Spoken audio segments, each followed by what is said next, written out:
2017 செப்டம்பரில் பத்திரிகையாளர் கௌரி லங்கேஷ் ஆகியோரை அதாவது மானிய கோரிக்கைகள் தான் வருகிறது. பேசுவதற்கு நிறைய வாய்ப்பு இருக்கிறது. இன்னும் அதிகமாக ஆலோசனை சொல்வதற்கு நேரம் இருக்கிறது. ஏன் ஆதரிக்கிறோம், ஏன் எதிர்க்கிறோம் என்று சொல்கிற உரிமை மாண்புமன்ற உறுப்பினருக்கு உண்டு. ஏன் ஆதரிக்கிறோம் என்பதை அவை நடைமுறையில் சட்டத்தில் உள்ளது. முன்னாலே இருந்தவர்கள் செய்யாமல் விட்டது அவர்கள் தவறாக இருக்கலாம். இப்போது இருக்கின்றவர்கள் இந்த தீர்மானத்தை ஒட்டி பேசுவதற்கும் மறுத்து பேசுவதற்கும் உரிமை இருக்கிறது. அந்த வகையில் உறுப்பினர் தன் கட்சியின் சார்பில் தன் கருத்தை தெரிவித்திருக்கிறார். அப்படி கருத்தை தெரிவிக்க தெரிவிப்பார்கள். ஒரு உறுப்பினர் நீங்க பாருங்க, உறுப்பினர் நான் சொல்லுகிற கருத்தை மாற்றி பேசக்கூடாது. முன்னாலே இருந்தவர்கள் செய்யாமல் விட்டதற்காக இப்போது இருக்கின்றவர்கள் செய்யக்கூடாது என்று சொல்லக்கூடாது. பேசுகிற உரிமை மாவட்ட உறுப்பினருக்கு. தீர்மானத்தை முதல்வர் முன்மொழி. கொஞ்சம் உட்காருங்க, தயவுசெய்து உட்காருங்க. பேசுறதுக்கு அப்புறம் நீங்க பேசுங்க. மாண்புமிகு முதல்வர் அவர்களே, எதிர்கட்சி தலைவர் அவர்களே, பாசத்திற்குரிய சட்டமன்ற உறுப்பினர்களே, தமிழகத்தில் நடந்து முடிந்த சட்டசபை தேர்தலில் எந்த ஒரு கட்சிக்கும் தனிப்பெரும்பான்மையுடன் ஆட்சி அமைக்கும் வகையில் தமிழக மக்கள் தீர்ப்பு வழங்கவில்லை. இந்த நிலையில் தமிழக வெற்றி கழகத்திற்கு 108 சட்டமன்ற உறுப்பினர்களை வழங்கி தாவேகாவை தனிப்பெரும் கட்சியாக தமிழக மக்கள் தேர்வு செய்துள்ளனர். இந்தியா முழுவதும் தமிழகத்திலும் மக்களை பிளவுபடுத்தி பிளவு அரசியல் ஆதாயம் தேடி வரும் பிளவுவாத சக்திகளை இந்த தேர்தலில் தமிழக மக்கள் முற்றாக நிராகரித்துள்ளனர். தனிப்பெரும் கட்சியாக உருவெடுத்த தாவேகாவை பதவியேற்க அழைக்க வேண்டிய கடமைகளை நிறைவேற்றாமல் தமிழக ஆளுநர் மறைமுகமாக குடியரசுத் தலைவர் ஆட்சியை தெளிப்பதற்காக சதித்திட்டத்தை நிறைவேற்றும் வகையில் அவரது செயல்பாடுகள் அமைந்திருந்தன. தமிழக மக்களின் தீர்ப்புக்கு மாறாக குடியரசுத் தலைவர் ஆட்சி அமைக்கப்படும் ஆபத்திலிருந்தும் தமிழ்நாட்டை காப்பாற்றும் நோக்கத்தோடும் தாவேக தலைவர் மக்களின் மாநிலத்தின் வளர்ச்சி என்ற குறிக்கோளோடு நிலையான ஆட்சி அமைக்க தனக்கு ஆதரவளிக்க வேண்டும் என கேட்டுக்கொண்டதன் அடிப்படையில் மார்க்சிஸ்ட் கம்யூனிஸ்ட் கட்சி இந்த அரசிற்கு வெளியிலிருந்து ஆதரவளிப்பதென முடிவு செய்தது. மார்க்சிஸ்ட் கம்யூனிஸ்ட் கட்சியை பொறுத்தவரையில் இந்த அரசு மக்கள் நலனுக்காக திட்டங்களை அறிவிக்கும் போது அதனை வரவேற்கும். அதே சமயம் மக்களுக்கு பாதகம் அளிக்கும் என்றால் அதனை எதிர்த்து குரல் கொடுப்பதற்கும் தயங்காது. அதே போன்று தமிழகத்திற்கு ஒன்றிய அரசிடமிருந்து கிடைக்க வேண்டிய வரி வாயில் உரிய பங்கு கிடைப்பதும் பேரிடர் நிவாரணம் மற்றும் கல்விக்கான நிதி உள்ளிட்டவைகளை பாரபட்சமின்றி கேட்டு பெறுவதிலும் மார்க்சிஸ்ட் கம்யூனிஸ்ட் கட்சி இந்த அரசுக்கு உறுதுணையாக இருக்கும். இந்த அரசுக்கு ஆதரவை தெரிவித்துக் கொள்வதோடு மேலும் இந்த அரசாங்கம் மதசார்பின்மை, எளிய மக்களை உள்ளடக்கிய பொருளாதார வளர்ச்சி, கூட்டாட்சி, சமூக நீதி கோட்பாடுகளை உயர்த்தி பிடிக்கவும் தமிழக சட்டமன்றம் பாரம்பரியமாக கடைபிடிக்கப்படும் மரபுகளையும் மாண்புகளையும் உயர்த்தி பிடிக்கவும் ஏழை எளிய உழைப்பாளி மக்களின் விருப்பத்தை நிறைவேற்றுகிற வகையில் திறம்பட செயல்பட வேண்டும் என மார்க்சிஸ்ட் கம்யூனிஸ்ட் கட்சியின் சார்பில் தெரிவித்து இந்த அரசுக்கு முழுமையான ஆதரவை தெரிவித்து உட்கார்கிறேன். மாண்புமிகு உறுப்பினர் திரு வன்னியரசு அவர்கள்.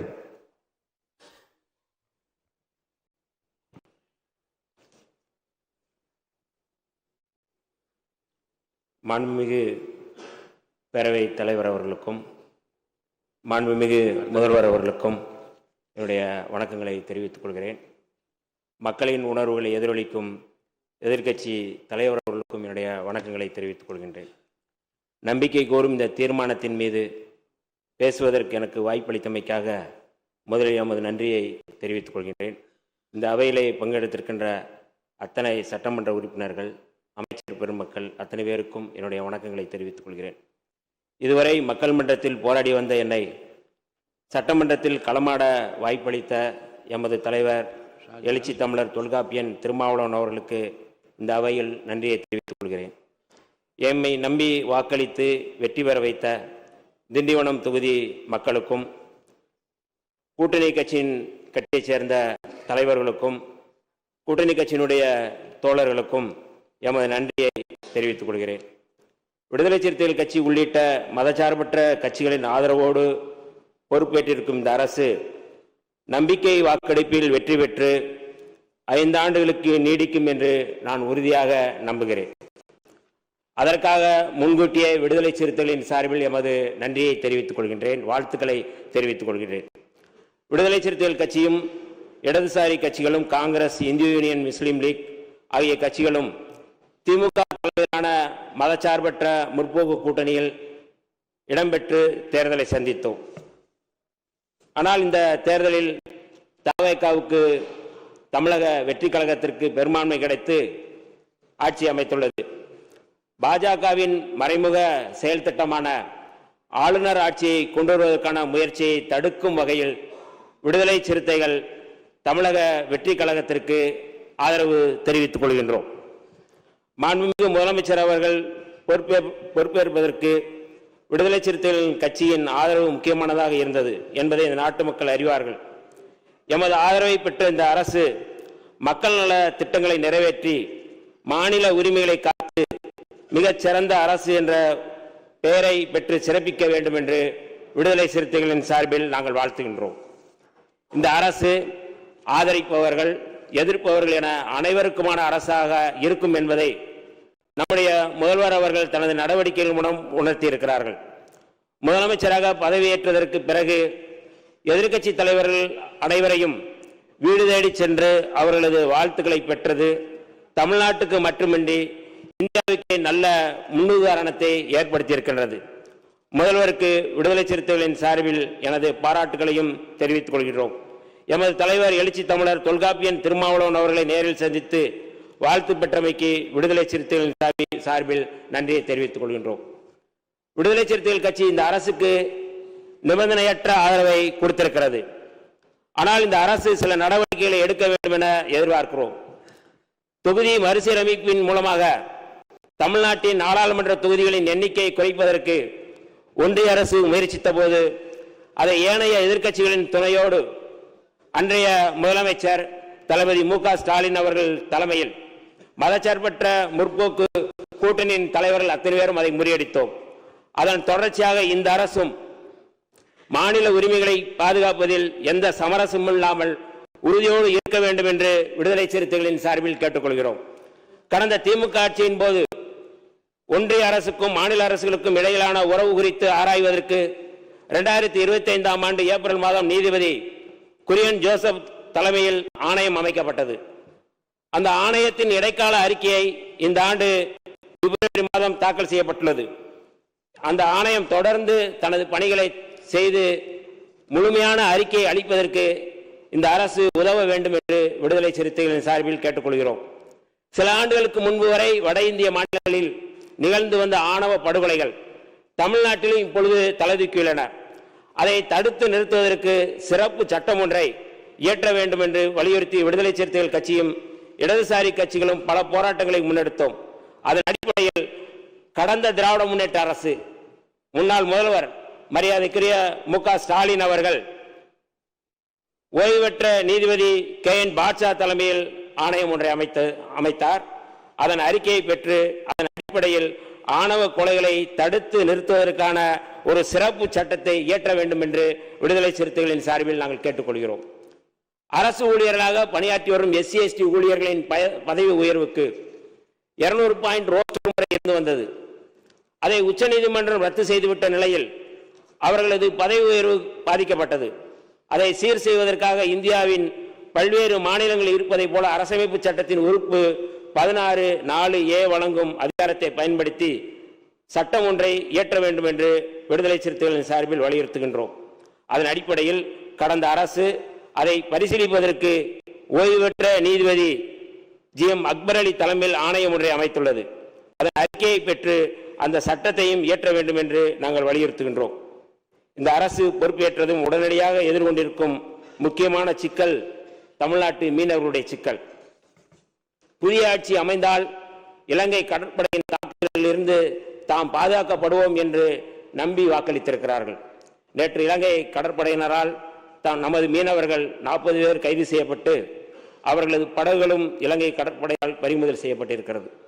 மீனவ மக்கள் அரசின் மீது வைத்துள்ள நம்பிக்கையை பாதுகாக்கும் விதமாக இந்த பிரச்சனைக்கு நிரந்தர தீர்வு காண்பதற்கு நம்முடைய அரசு முன்வர வேண்டும் என்று விடுதலை சிறுத்தைகளின் சார்பில் நாங்கள் கேட்டுக்கொள்கிறோம். 2013ஆம் ஆண்டு முதல் மராட்டிய மாநிலத்திலும் 2020ஆம் ஆண்டு முதல் கர்நாடகாவிலும் மூட நம்பிக்கைகள் மூலம் ஏமாற்றுவோருக்கு சிறை தண்டனை அளிக்கும் சட்டங்கள் நடைமுறையில் உள்ளன. இது தவிர பீகார், ஜார்க்கண்ட், சத்தீஸ்கர், ஒடிசா, ராஜஸ்தான் போன்ற மாநிலங்களில் மாந்திரீகம், சூனியம் ஆகியவற்றுக்கு எதிரான சட்டங்கள் நடைமுறையில் உள்ளன. குறிப்பாக மராட்டியத்தில் பகுத்தறிவுவாதி நரேந்திர தபோல்கர் இத்தகைய மூட நம்பிக்கைகளுக்கு எதிராக சட்டம் கோரி போராடி வந்தார். சனாதன் சன்ஸ்தா என்னும் பயங்கரவாத அமைப்பைச் சேர்ந்த சனாதன பயங்கரவாதிகள் 2013ஆம் ஆண்டு ஆகஸ்ட் 13ஆம் தேதி புனே நகரில் பகுத்தறிவுவாதி நரேந்திர தபோல்கரை உறுப்பினர். இந்த படுகொலையை தொடர்ந்து 2015 பிப்ரவரியில் இடதுசாரி எழுத்தாளர் கோவிந்த் பன்சாரே, அதே ஆண்டு ஆகஸ்டில் கன்னட எழுத்தாளரும் கன்னட பல்கலைக்கழகத்தின் முன்னாள் துணைவேந்தருமான MM கல்புரிக்கு, 2017 செப்டம்பரில் பத்திரிகையாளர் கௌரி லங்கேஷ் ஆகியோரை மானிய கோரிக்கைகள் தான் வருகிறது. பேசுவதற்கு நிறைய வாய்ப்பு இருக்கிறது. இன்னும் அதிகமாக ஆலோசனை சொல்வதற்கு நேரம் இருக்கிறது. இன்று நாம் அனுபவிக்கும் ஒவ்வொரு உரிமைகளும் சமூக முன்னேற்றமும் பல தலைவர்கள், அறிஞர்கள், கள செயற்பாடுகளின் ஈடில்லா தியாகத்தால் தான் கிடைத்துள்ளன. ஆகவே நமது அரசு ஜோதிடம், பில்லி சூனியம் போன்ற மூட நம்பிக்கைகளுக்கு எதிரான நம்பிக்கைகளுக்கு இடம் தராமல் அறிவியலை வளர்க்கும் திட்டங்களுக்கு முன்னுரிமை கொடுக்க வேண்டும் என்று நான் விடுதலை சிறுத்தைகளின் சார்பில் கோரிக்கை வைக்கின்றேன். அறிவியலார்ந்த மனிதநேயம், ஆய்ந்து தெளிந்த சீர்திருத்தம். இருங்க, நான் சொல்லுங்க, கொஞ்சம் பேச விடுங்களேன். அறிவியலார்ந்த உழைப்பு, தெரிந்து சீர்திருத்தம், ஆர்வம் ஆகியவற்றை ஒவ்வொரு குடிமகனின் கடமையாக இந்திய அரசியலமைப்பு சட்டம் உறுப்பு 51A வரையறுக்கிறது. எனவே கர்நாடகம் மற்றும் மராட்டியத்தில் இருப்பது போன்று மூட நம்பிக்கைகளுக்கு எதிரான சட்டத்தை கொண்டு வர வேண்டும் என்று விடுதலை சிறுத்தைகளின் சார்பில் வலியுறுத்துகின்றோம். நமது தொப்புள் கொடி உறவான ஈழத்தமிழர்கள் சிங்கள பௌத்த பேரினவாத அரசின் கீழ் இப்போதும் அல்லல்பட்டு வருகின்றனர். கடந்த 4 நூற்றாண்டுக்கு மேலாக தனித்தமிழீழ கோரிக்கையை காந்தி வழியில் ஈழத்தந்தை செல்வா போராட்டத்தை நடத்தினார்கள், அறப்போராட்டத்தை. அதன் தொடர்ச்சியாக மேதகு பிரபாகரன் அவர்கள் தனித்தமிழ் ஈழ கோரிக்கைக்காக ஆயுத வழி அறப்போராட்டத்தை முன்னெடுத்தார்கள். 2009ஆம் ஆண்டு மே மாதத்தில் முள்ளிவாய்க்காலில் எமது தமிழ் தேசிய இனத்தின் வீரஞ்செறிந்த போராட்டத்தை இந்திய அரசின் உதவியோடு இனப்படுகொலையை நடத்தி உலக நாடுகள் முடக்கின. ஈழத்தமிழர் விடுதலைக்கு தீர்வு காண இந்திய அரசு இலங்கை அரசுடன் போட்ட ஒப்பந்தம் நிறைவேற்றப்படாமல் உள்ளது. இந்த சூழலில் நமது அரசு ஈழத்தமிழர் வழியை உணர்ந்து ஈழத்தமிழர்கள் தம்மை தாமே ஆட்சி செய்து கொள்ளும் உரிமையை, அதாவது தனித்தமிழ் ஈழத்தை மீட்டுத் தருவதற்கு தமிழ்நாடு அரசு முன்முயற்சி மேற்கொள்ள வேண்டும் என்று விடுதலை சிறுத்தைகளின் சார்பில் கேட்டுக்கொள்கிறோம். அது மட்டுமல்லாது, தமிழின படுகொலை நடைபெற்ற மே 18 சர்வதேச இனப்படுகொலை தினம் உலக தமிழர்கள் முன்னெடுத்து வருகின்றனர். அந்த வகையில் மே 18 அன்று தமிழீழ விடுதலை கனவோடு மாண்டு மடிந்த எமது மாவீரர்களுக்கும் பொதுமக்களுக்கும் வீரவணக்கம் செலுத்தும் வகையில் தமிழ்நாடு அரசே இந்த துயரத்தில் பங்கெடுத்து அந்த நினைவை கூறப்பட வேண்டும் என்று விடுதலை சிறுத்தைகளின் சார்பில் நாங்கள் வலியுறுத்துகின்றோம். தமிழ்நாட்டில் தஞ்சமடைந்த ஈழத்தமிழ் அகதிகளுக்கு கடந்த ஆட்சியின் போது நிரந்தர வீடுகள் கட்டித்தரப்பட்டன. திமுக அரசின் சார்பாக கட்டப்பட்ட அந்த வீடுகளும் எண்ணற்ற சலுகைகளும் இன்றும் தொடர வேண்டும். அவர்கள் இந்திய குடியுரிமை வேண்டும் என்பதையே முதன்மையாக கோருகின்றனர். ஒன்றிய அரசிடம் வலியுறுத்தி தமிழ்நாட்டில் உள்ள ஏதிலிகளின் முகாம்களில் தங்கியிருக்கும் ஈழத்தமிழர்கள் அனைவருக்கும் இந்திய குடியுரிமை பெற்று தருவதற்கு நமது அரசு நடவடிக்கை எடுக்க வேண்டும் என்று விடுதலை சிறுத்தைகளின் சார்பில் கோரிக்கை வைக்கின்றோம். இந்த நம்பிக்கை வாக்கெடுப்பில் வெற்றி பெறப்போகும் நமது முதலமைச்சர் அவர்கள் கல்வி, சுகாதாரம், தொழில் வளர்ச்சி ஆகியவற்றில் முதலிடம் வகிக்கும் தமிழ்நாட்டை பிற துறைகளிலும் முதலிடம் வகிக்கும் மாநிலமாக மாற்ற வேண்டும். கடந்த திராவிட மாடல் அரசு, திமுக அரசு முன்வைத்த காலை சிற்றுண்டி திட்டம், மகளிருக்கான உரிமை திட்டம், நான் முதல்வன் திட்டம், தமிழ் புதல்வன் திட்டம் இந்த ஆட்சியிலும் தொடர வேண்டும் என்று விடுதலை சிறுத்தைகளின் சார்பில் நாங்கள் கோரிக்கை வைக்கின்றோம். அதேபோல நம்முடைய அரசு சிங்கப்பெண் படை, போதைப்பொருள் தடுப்பு படை, மதுக்கடைகள் மூடல், அதாவது பேருந்து நிலையங்கள், பள்ளிகள், வழிபாட்டு தலங்கள், இந்த பகுதியில் இருக்கின்ற மதுக்கடைகள் மூடல், இந்த 3 முக்கியமான முன்னெடுப்பை விடுதலை சிறுத்தைகளின் சார்பில் நாங்கள் வரவேற்கின்றோம்.